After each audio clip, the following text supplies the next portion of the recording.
Salut tout le monde. Alors aujourd'hui, je vais vous présenter plus de 10 objets qu'on n'a plus chez nous, qu'on n'achètera plus jamais. Donc on les avait avant, on les a éliminés de notre vie et on les achètera plus jamais. Donc le premier objet, c'est le micro-ondes. Le micro-ondes, c'est quelque chose de complètement inutile aujourd'hui à nos yeux. On en avait, on l'utilisait pas beaucoup, mais vu qu'il était dans la cuisine, bah, c'était la solution de facilité. Donc maintenant, on n'en a plus. Et qu'est-ce qu'on utilise à la place? Petite casserole.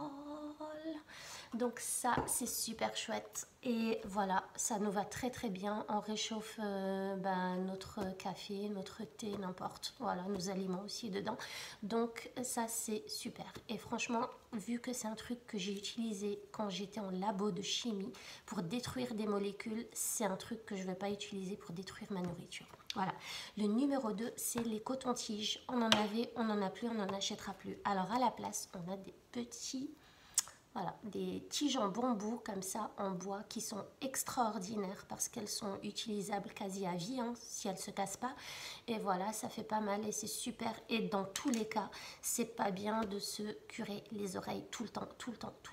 Et voilà, et il faut en plus pas le faire après la douche quand les oreilles sont mouillées. Donc, dans tous les cas, c'est pas bon pour nous et ça fait très bien l'affaire.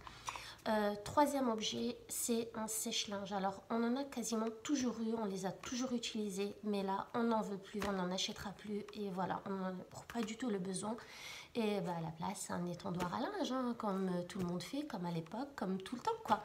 Et c'est beaucoup mieux pour les habits, ça les abîme pas, et voilà. Donc ça, c'est super, c'est bien pour l'environnement aussi, et pour votre portefeuille.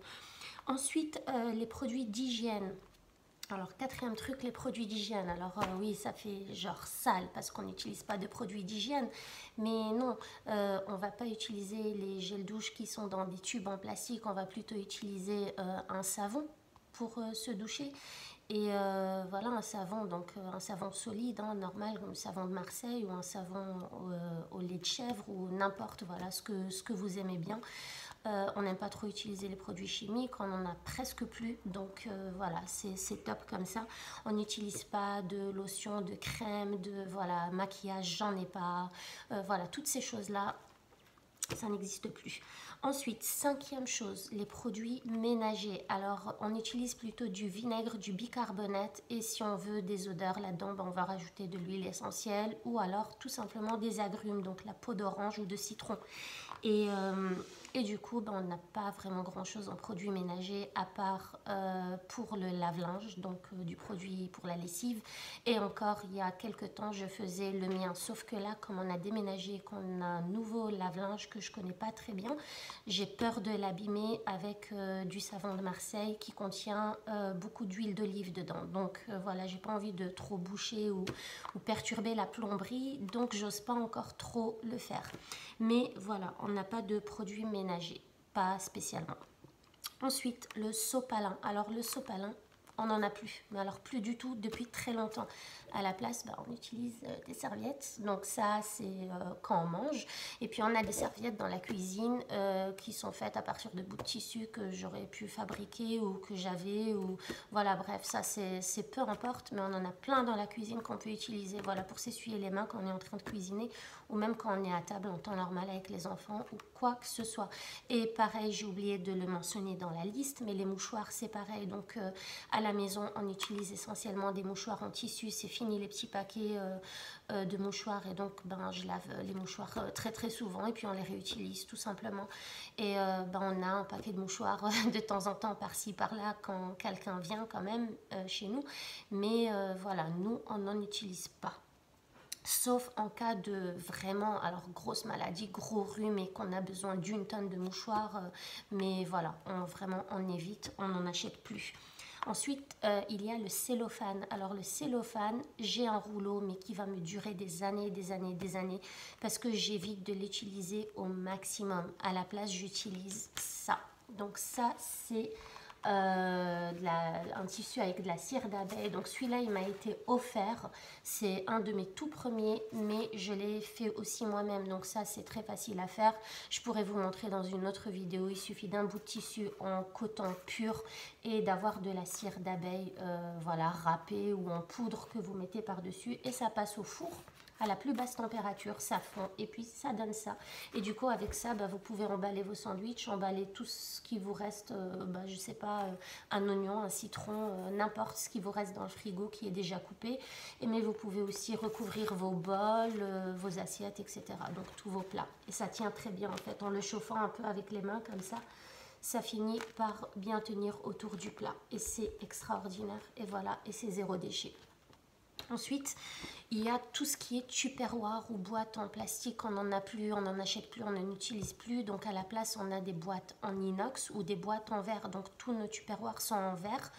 Ou alors les boîtes à repas comme les lunchbox et tout ça, elles sont en inox. Donc là, j'ai un exemple. C'est une lunchbox que j'utilise pour mon fils depuis des années maintenant. Puis voilà, elle a des compartiments et c'est ce que j'utilise pour envoyer soit ses repas à l'école, soit son goûter. Donc voilà, on n'a plus de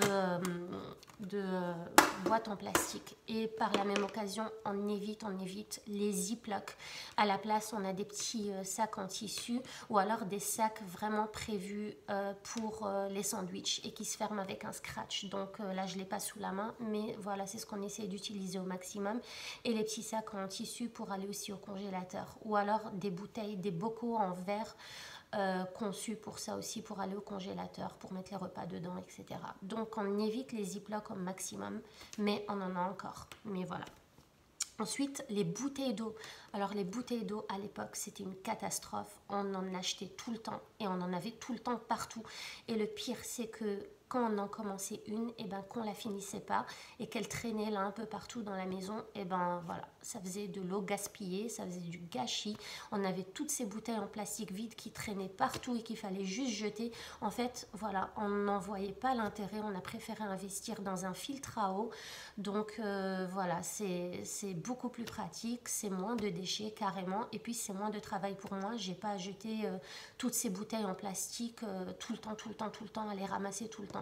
Et ça devenait pénible de voir autant de gaspillage en fait et autant de déchets créés pour de l'eau qu'on a en fait dans le robinet qui devrait être déjà gratuite tout le temps. Et voilà, donc voilà, on a investi dans un filtre à eau et franchement on reviendra jamais en arrière de ce côté là. Ensuite, il y a tout ce qui concerne une chambre bébé.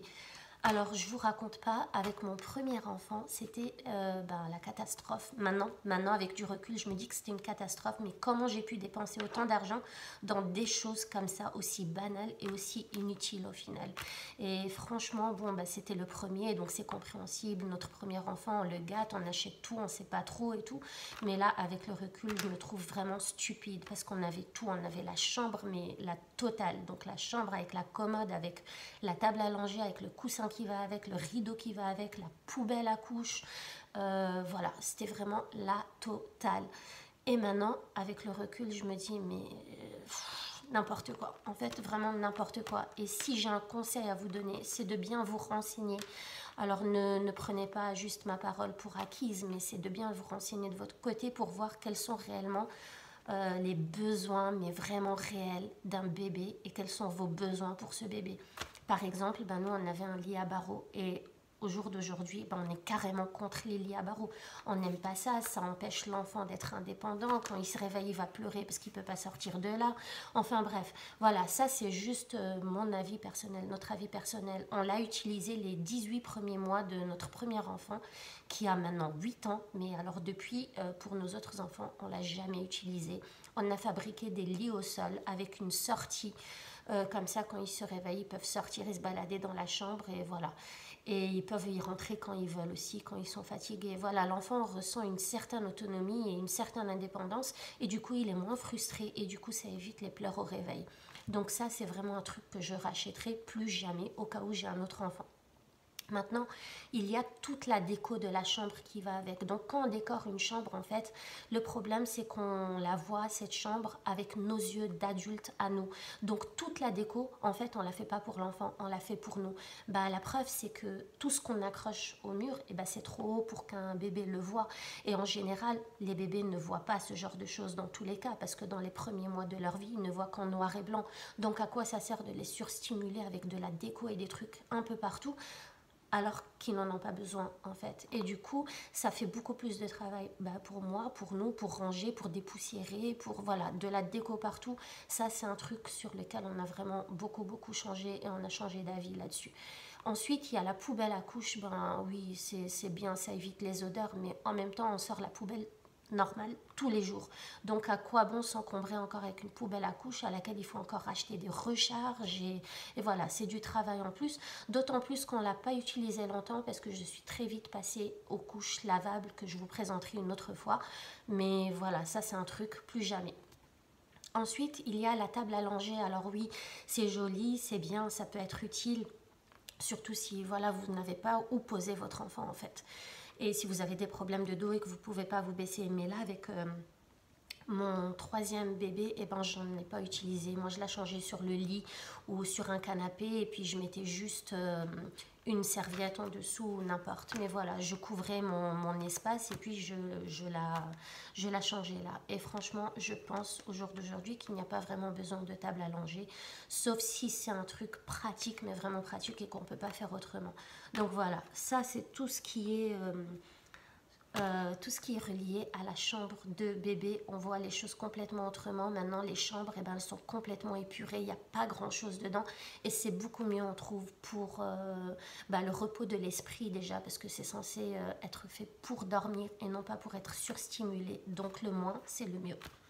Ensuite, toujours pour les bébés, le chauffe-biberon. J'achèterai plus jamais un chauffe-biberon. Franchement, je vois pas ce qu'il apporte maintenant de plus qu'une casserole. En plus, avec la casserole, ça chauffe beaucoup plus vite et c'est beaucoup mieux. Et le pire, c'est que aucun de nos enfants n'a voulu prendre le biberon. Donc, je me suis retrouvée à acheter 20 biberons. Et en fait, aucun n'en a voulu. Donc maintenant, j'achète pas ce genre de choses et je fais au fur et à mesure. Et c'est pareil pour pas mal d'autres choses. Mais là, ça va concerner une vidéo sur le minimalisme et pourquoi on a décidé de désencombrer notre chez nous. Voilà. Et la dernière chose, c'est la poussette. Alors la poussette, on l'a eu pour notre premier et un peu pour notre deuxième. Sauf qu'à partir du deuxième enfant, en fait, on s'en est servi de moins en moins. Et pourquoi? Nous, on l'utilisait que pour que l'enfant puisse dormir tranquillement si on était en sortie. Ou alors pour transporter nos propres affaires. Mais au final, une poussette, ça coûte super cher et c'est super encombrant. Et un traumatisme que j'ai eu avec cette poussette, c'est quand un jour j'ai dû aller... j'avais un rendez-vous à l'ambassade des États-Unis à Paris et je me suis trimballée la poussette avec mon fils qui avait même pas 2 ans à cette période-là, avec un sac, et j'ai dû me trimballer dans les bouches du métro. Et ça, c'était juste un cauchemar parce que non seulement j'arrivais pas à porter les 3 choses en même temps, dont mon fils, et en plus, il n'y avait personne pour m'aider parce que tout le monde était pressé. Et le pire, c'est qu'il n'y avait même pas d'ascenseur. Et du coup, je ne pouvais pas me trimballer d'un endroit à l'autre avec la poussette, le sac et Nafis. Et ça m'a carrément traumatisée et ça m'a ouvert les yeux parce que je me suis dit, au final, à quoi elle me sert cette poussette? C'est beaucoup plus léger de porter mon fils et mon sac que de porter la poussette, mon fils et mon sac. Enfin bref, donc du coup maintenant quand on sort avec les porte-bébés et ça c'est juste génial et je vous ferai sûrement une vidéo sur les objets desquels je peux plus me passer et qui m'ont vraiment servi et qui ont été un bon investissement. Voilà, ça c'était juste pour vous donner une idée des choses que voilà, qui ne sont pas vraiment utiles et puis c'est à vous de faire votre propre cheminement et de faire votre propre réflexion pour voir ce dont vous avez vraiment besoin. Et surtout si vous êtes enceinte ou que vous venez d'avoir un enfant, pensez-y parce que franchement il y a pas mal de choses qui nous sont suggérées encore une fois et on nous fait croire qu'on a des besoins mais en fait on n'en a pas. Et regardez juste comment nos parents et nos grands-parents ont vécu, ils ont vécu avec 30 fois moins que ça et ça allait juste super bien. Moi je me rappelle pas me dire j'ai vraiment manqué d'un chauffe-biberon. Si mon biberon était plus chaud, ça aurait été super top. Ou je sais pas, ou n'importe quoi. Mais vraiment, tout ce qui est matériel là, c'est pas ça qui va vraiment marquer les esprits. Voilà. Allez, je vous souhaite une bonne soirée. À très bientôt. Au revoir.